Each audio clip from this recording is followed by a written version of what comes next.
What I'm about to tell you happened 3 days ago, but you won't find it on any news channel. I was there when 4 Russian strategic bombers turned several secret NATO facilities into a crater that you can see from space. The footage I captured will make your blood run cold, and it reveals a conspiracy that goes to the highest levels of command. If you think you know what's really happening in this conflict, think again. Hit that like button if you want the truth, drop your location in the comments if you're watching from a NATO country, and subscribe because this channel might not exist tomorrow. My name is Captain Marcus, and I've been a military intelligence analyst for 12 years. Nothing in my training prepared me for what I witnessed in the pre-dawn darkness of rural Poland 3 days ago. I'm risking everything by sharing this story, but the world deserves to know what really happened at coordinates 52.3456 degrees north, 21.0892 degrees east, a location that officially doesn't exist on any NATO database. It started 2 weeks earlier when I was assigned to a joint intelligence task force monitoring unusual Russian air activity along the Belarusian border. Our satellite feeds had been picking up increased bomber patrols, but nothing that seemed immediately threatening. The Russians had been flexing their strategic aviation muscles for months, sending their 2 160 White Swans on long-range missions that technically stayed within international airspace. It was psychological warfare at its finest, a constant reminder of their nuclear capability without crossing any red lines. But something felt different about the flight patterns we were tracking. The bombers weren't following their usual routes along the Baltic coast or circling over the Arctic. Instead, they were conducting what appeared to be practice runs over Belarus, flying identical flight paths at precisely timed intervals. My colleague, Lieutenant Sarah Rodriguez, was the first to notice the pattern. "Marcus, look at this," she said, pointing to the flight data displayed across 3 monitors. "They're not just flying random missions. This is rehearsal behavior." I studied the data for hours, cross-referencing it with known Russian doctrine and historical bombing campaigns. The flight patterns were eerily similar to those used during the early days of their operation in Syria, methodical, repetitive, and designed to minimize exposure time over hostile territory. But Belarus wasn't hostile territory for Russian aircraft, unless they weren't planning to stay over Belarus. The facility that would become Ground Zero was officially designated as Agricultural Research Station Bravo 7 in NATO communications. In reality, it was one of dozens of covert logistics hubs that had been established across Eastern Europe to support weapon shipments to Ukraine. The location was perfect, isolated farmland 40 kilometers southeast of Warsaw, accessible by both rail and highway, and completely invisible to civilian oversight. Local farmers had been quietly relocated months earlier under the guise of a government agricultural modernization program. I had visited the facility twice during routine security assessments. From the outside, it looked exactly like what it claimed to be, a collection of unremarkable agricultural buildings surrounded by wheat fields. But beneath the surface lay a sophisticated underground complex spanning over 2 square kilometers. The main storage areas could house enough Western military equipment to supply an entire armored division. Javelin anti-tank missiles, HIMARS rocket systems, advanced surveillance equipment, and tons of ammunition moved through this facility every week on their way to Ukrainian forces. The security was impressive but deliberately low profile. No obvious military presence, no visible defensive systems, just a few too many agricultural workers who moved with military precision and carried themselves like soldiers. The real defenses were underground, hardened bunkers, advanced air filtration systems, and communication equipment that could survive anything short of a direct nuclear strike. At least, that's what we thought. On the night of the attack, I was stationed at our forward observation post 15 kilometers northeast of the facility.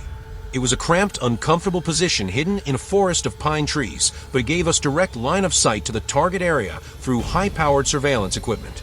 Rodriguez and I were pulling the night shift, monitoring routine traffic in and out of the facility. It had been a quiet week, only 2 convoy movements and minimal radio chatter. At 0347 hours, our long-range radar picked up 4 aircraft crossing into Belarusian airspace from the northeast. The flight profile immediately caught our attention. For aircraft flying in perfect formation at high altitude and significant speed, this wasn't a routine patrol. I grabbed the secure satellite phone and called it into our command center in Ramstein. "Control, this is Overwatch 7. We have 4 fast movers, designation unknown, bearing 270 degrees and closing on our sector." The voice that came back was tense. "Overwatch 7, we're tracking the same signatures. Identify as 4-2. Tu-160 strategic bombers. This is not a drill.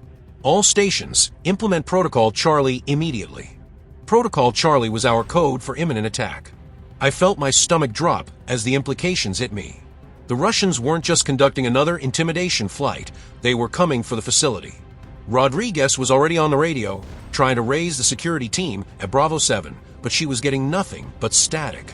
Either their communications were being jammed, or they were already under attack.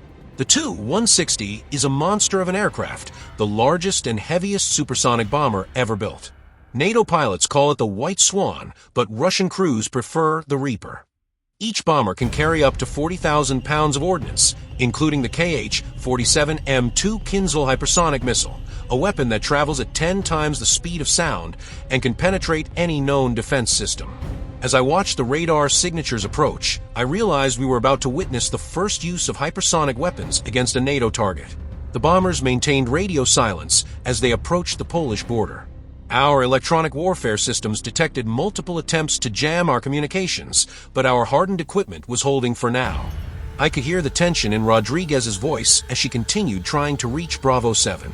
"Marcus, something's wrong. They're not responding to any frequency. Either they're gone dark on purpose, or..." She didn't need to finish the sentence. We both knew what "or" meant. At 0352 hours, the Tu-160s reached their launch position, still technically in Belarusian airspace, but close enough to target the facility with precision strikes. Through our night vision scopes, we could see the massive bombers silhouetted against the stars, their swept wings giving them an almost alien appearance. For a moment, time seemed suspended.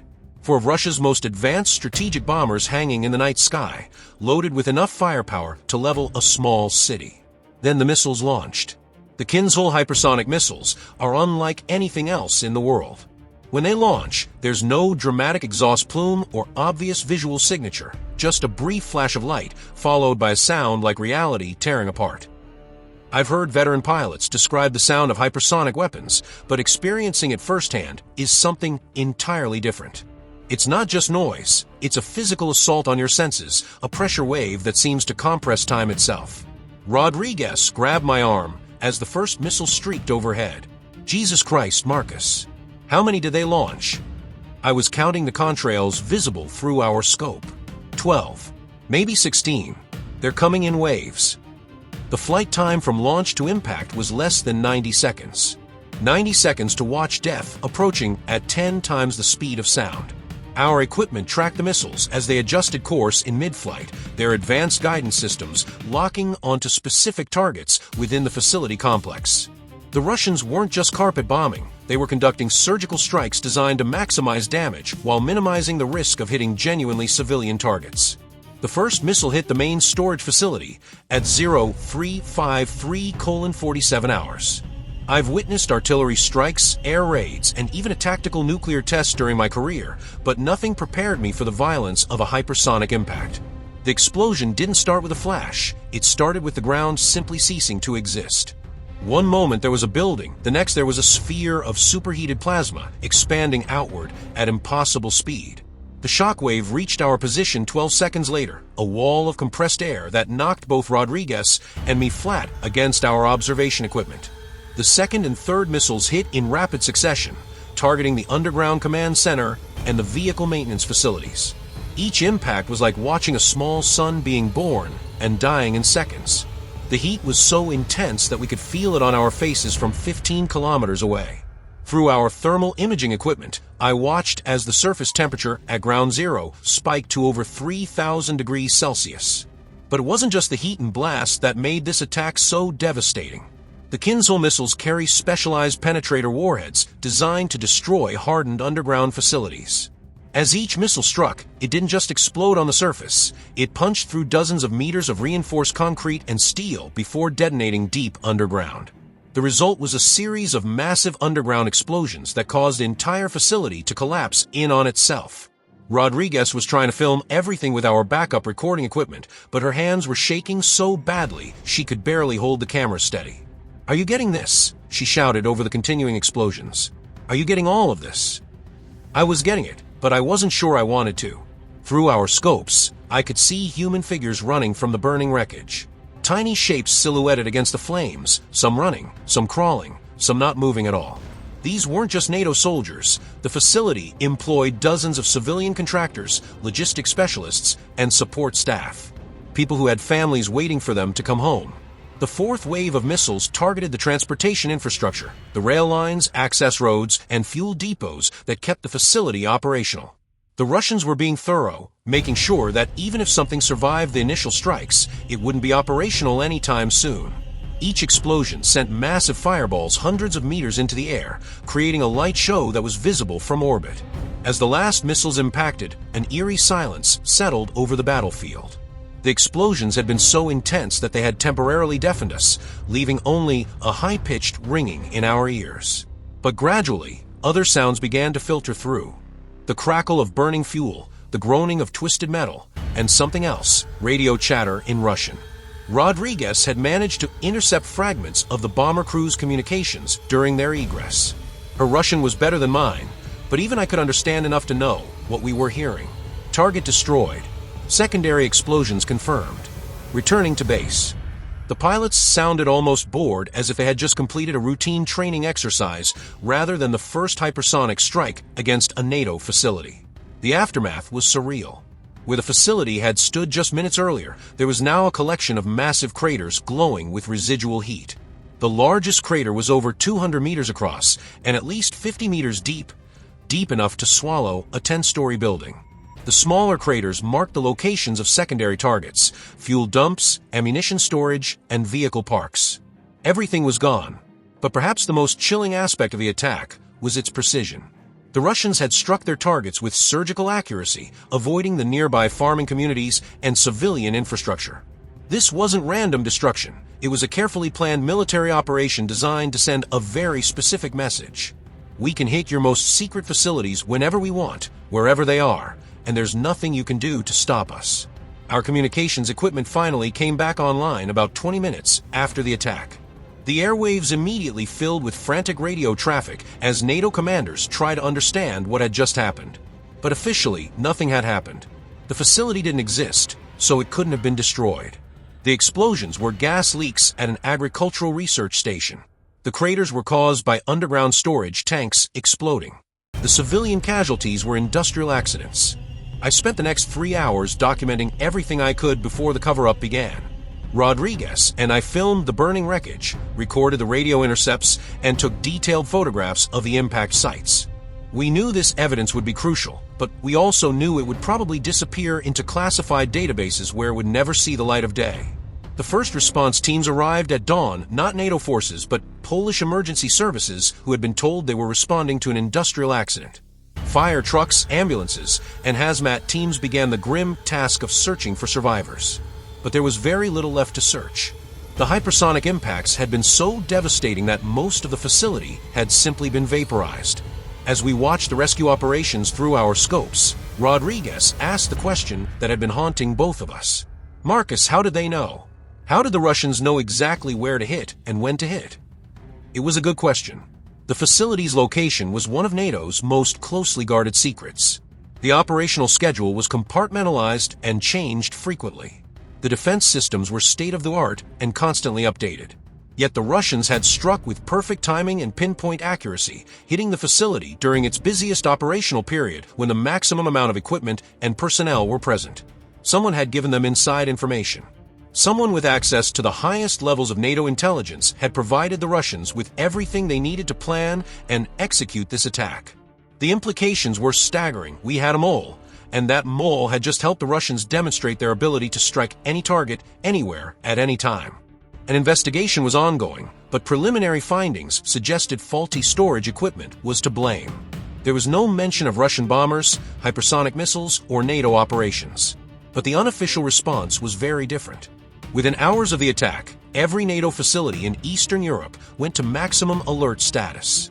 Convoys were rerouted, schedules were changed, and security protocols were completely overhauled. The message was clear. If the Russians could hit Bravo 7, they could hit anywhere. Rodriguez and I were debriefed separately by teams of intelligence officers who asked the same questions over and over again. What did we see? What did we hear? What did we record? Our equipment was confiscated, our notes were classified, and we were both reassigned to desk jobs in Germany for our own safety. but they couldn't confiscate what was in our heads. They couldn't classify the memory of watching hypersonic death streak across the Polish countryside. They couldn't make us forget the sound of reality being torn apart by weapons that shouldn't exist in the hands of any nation. 3 days later, I'm still trying to process what I witnessed. The facility is gone, erased so completely that satellite images show nothing but empty farmland where it once stood. The official story has been accepted by the media and the public. The truth has been buried under layers of classification and denial. But I was there. I saw the two 160s hanging in the night sky like angels of death. I felt the shockwaves as hypersonic missiles rewrote the rules of warfare. I watched as decades of military planning and billions of dollars in equipment were reduced to glowing craters in seconds. The attack on Bravo 7 wasn't just a military strike, it was a demonstration. The Russians were showing NATO and the world that the balance of power had shifted. Hypersonic weapons had changed everything, making every fixed installation, every strategic asset, every supposedly secure facility vulnerable to instantaneous destruction. As I write this, intelligence reports are flooding in about similar facilities across Europe being evacuated or abandoned. The network of covert logistics hubs that had been supporting operations in Ukraine is being systematically dismantled, not by enemy action, but by the simple recognition that they are no longer defensible. The war has entered a new phase, one where the speed of light has become a tactical consideration and where no target is beyond reach. The attack on Bravo 7 was just the beginning. The Russians have shown their hand, and the game has changed forever. What I witnessed that night will haunt me for the rest of my life. The precision, the power, and the complete helplessness we felt as we watched death approaching at 10 times the speed of sound. But more than that, I'm haunted by the knowledge that this is the new reality of warfare. A reality where distance provides no safety, where secrecy offers no protection, and where the next flash of light on the horizon might be the last thing any of us ever see. The footage I captured that night is hidden in a place where no intelligence agency will ever find it. Someday, when the official lies have crumbled and the truth can finally be told, the world will see what really happened in the wheat fields of Poland. They'll see how 4 Russian bombers changed the course of history in less than 90 seconds. Until then, I'll carry this secret, this terrible knowledge of what modern warfare has become. And every time I see a contrail in the sky, every time I hear a sonic boom in the distance, I'll remember the night when hypersonic death came calling, and how powerless we all were to stop it. The strike that no one admits happened changed everything. The facility that never existed is gone forever, and the world has moved one step closer to a conflict that could end civilization as we know it. This is Captain Marcus Chun signing off. If you're reading this, then either the truth has finally come out, or I'm already dead. Either way, you now know what really happened in Poland 3 days ago. You know why the official story is a lie. And you know that the next time you see those contrails in the sky, it might already be too late to run.